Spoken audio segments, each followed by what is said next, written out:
ऊंचे ऊंचे सुंदर वृक्ष, झरनों का पानी और झीलों का शांत स्वभाव मन को मोह लेता है। जब हम पहाड़ों की यात्रा पर जाते हैं, प्रकृति ने इस कदर अपनी छटाओं को बिखेरा है, मानो पहाड़ पहाड़ नहीं, पृथ्वी का स्वर्ग है। हर कोई इस नज़ारे को खुद में समेट लेना चाहता है। वहाँ लोगों का आना जाना साल भर लगा रहता है। इसी सुंदरता को देखने के लिए दो प्रेमी जय और मीत सुबह जल्दी ही घर से निकल पड़ते हैं। अगले 2 घंटे का सफ़र बिना रुके तय करने से जय को हल्की थकान महसूस होती है। किनारे से बाइक लगाकर सुस्ताने लगता है। कुछ समय के बाद ही आकाश में बिजली चमकने लगती है और बादलों की गड़गड़ाहट के साथ ही बूंदाबांदी शुरू हो जाती है। जय ने घर से ही एक रेनकोट गाड़ी के बैग में रख लिया था, पर जय को फिक्र थी तो बस अपनी मीत की, कहीं बारिश में भीगकर बीमार ना हो जाए। जय ने इधर उधर देखा तो पाया एक पुरानी खाली दुकान पास में ही दिख रही थी। दोनों तेजी से दौड़कर वहां पहुंचते हैं और खुद को भीगने से बचा लेते हैं। कुछ ही समय में बारिश के बीच सड़क पानी पानी हो चुकी थी और आगे भी घंटों बारिश रुकने का आसार नहीं था। जय अधीर मन से मीत को उसी दुकान पर रोक कर कहता है, मेरी गुड़िया रानी, अपना ख्याल रखना और किसी से बात मत करना। मैं मार्केट से तुम्हारे लिए रेनकोट लेने जा रहा हूँ। जय भारी बारिश के बीच ही ऑटो से बाजार पहुँच जाता है। सभी दुकानें खोजने के बाद भी उसे रेनकोट नहीं मिल सका। मन में हताशा हुई, लेकिन रेनकोट लेना भी जरूरी था। बड़ा बाजार वहाँ से कुछ ही दूरी पर था। जय शीघ्र ही बाजार पहुंचकर रेनकोट तो खरीद लेता है, पर उसके मन में अजीब सा डर बैठ रहा था। पिछले 1 घंटे से मीत वहां अकेली जो खड़ी थी, डर के बीच ही जय उसके पास लौट आता है और मीत को सही सलामत पाकर सारी चिंता भूल जाता है। मीत उसे पास ही बिठा लेती है और अपने कोमल हाथों से उसके भीगे बालों और मुंह को दुपट्टे से पोंछने लगती है। थोड़ी देर बाद बारिश थम जाती है। दोनों खुशी खुशी पहाड़ की ओर चल पड़ते हैं और जल्दी वहां पहुंच जाते हैं। मीत के लिए ये नया अनुभव था, नई दुनिया थी, क्योंकि मीत ने पहाड़ों के विषय में सुना तो था, पर देखा कभी नहीं था। मीत वहाँ की शांति और हवा की मीठी सनसनाहट को महसूस किए जा रही थी। उसे लग रहा था मानो यहाँ की मनमोहक सुंदरता उससे यहीं रुक जाने की गुजारिश कर रही हो। कुछ क्षण के लिए उसके मन नकारात्मक विचारों से मुक्त हो चुका था।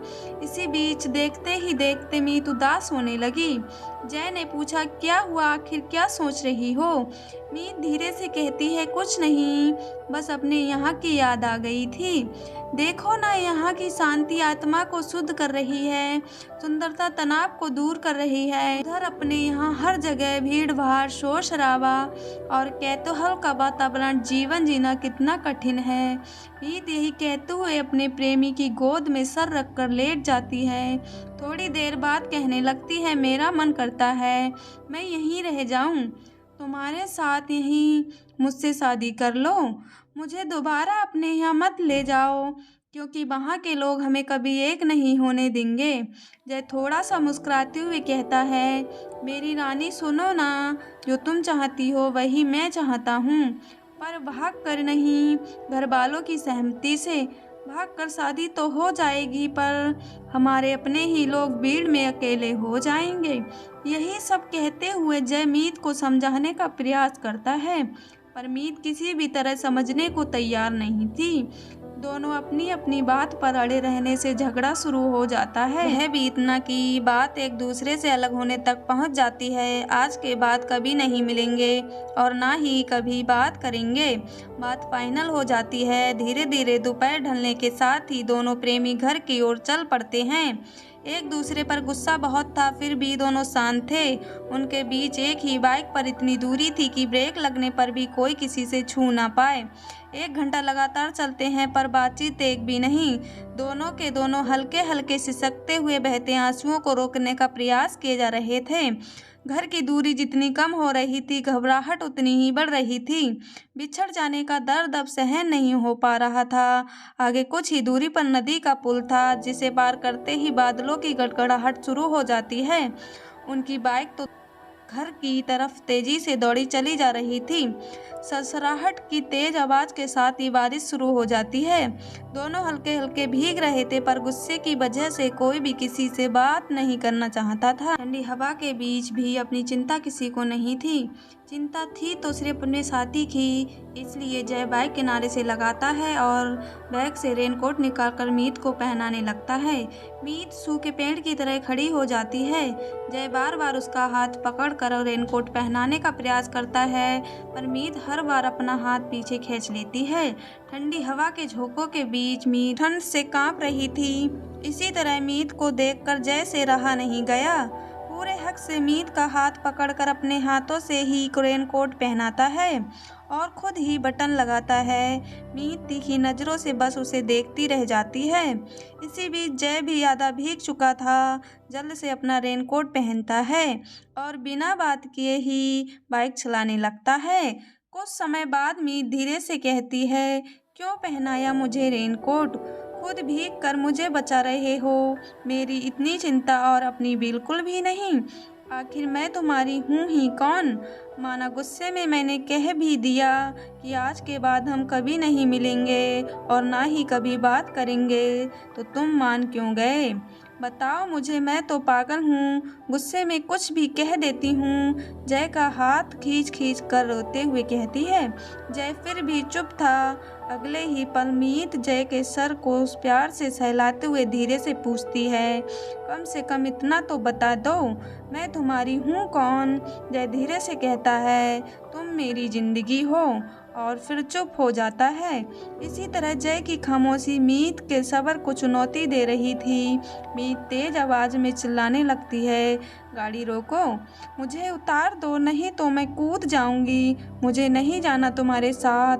जय गाड़ी रोक लेता है और कहता है, बताओ मुझे क्या परेशानी है? मीत कहती है, कुछ भी नहीं, मैं नहीं बताऊंगी, मुझे यहीं छोड़ दो, मुझे कुछ भी हो तुम्हें इससे कोई मतलब नहीं।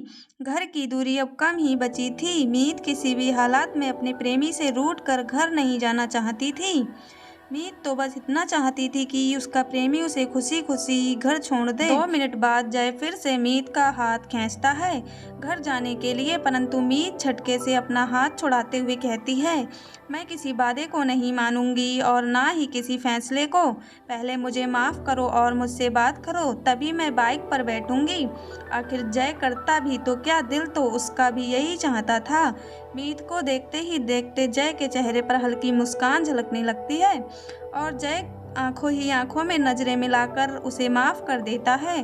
दोनों के चेहरे खिल जाते हैं। मीत बेइल्जाम होकर बाइक पर बैठ जाती है और जय को करीब से महसूस करती है। दोनों हाथ जय के कंधे पर रखते हुए धीरे से कहती है, शादी के फैसले पर फिर कभी सोचेंगे, अब मुझे मेरे घर छोड़ दो, बस अपना ख्याल रखना। जय भारी मन से मीत को उसके घर छोड़ देता है।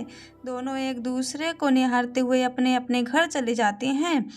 दोस्तों, उम्मीद करती हूँ आपको हमारी कहानी पसंद आई होगी। कहानी पसंद आई हो तो वीडियो को लाइक करें, चैनल पर नए हैं तो चैनल को सब्सक्राइब करें और नोटिफिकेशन बेल को दबाना ना भूलें, ताकि अगली अपडेट सबसे पहले आपको मिलती रहे। धन्यवाद।